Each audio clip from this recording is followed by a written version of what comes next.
ஒரு அழகிய கிராமம். அங்கே தன் 3 மகன்களின் எதிர்காலத்திற்காக கவலைப்பட்டு கொண்டிருந்தார் ஒரு முதியவர்.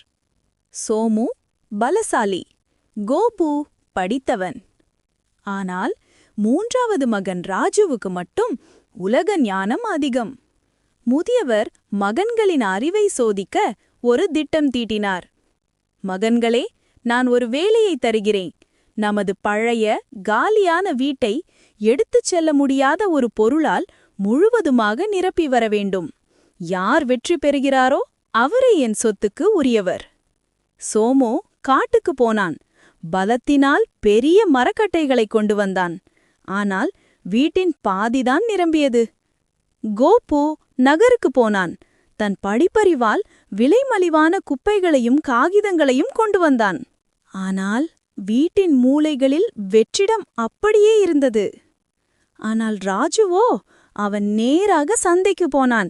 சில காசுகள் கொடுத்து சின்ன மெழுகுவர்த்தி ஒன்றையும் தீப்பெட்டிகளையும் மட்டும் வாங்கினான்.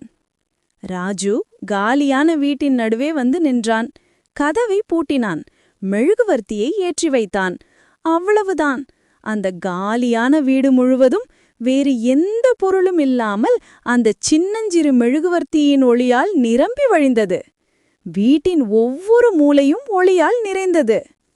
அப்பா, நான் வீட்டை நிரப்பிவிட்டேன். முதியவர் ஆனந்த கண்ணீருடன் ராஜுவை பாராட்டினார். நீதி: ஒரு மனிதனின் பலமோ படிப்போ நிலையான செல்வமல்ல. அவனுடைய தெளிவான சிந்தனையும் உலக ஞானமும் தான் வாழ்க்கையில் எல்லாவற்றையும் நிரப்பக்கூடிய உண்மையான அறிவுச்செல்வம்.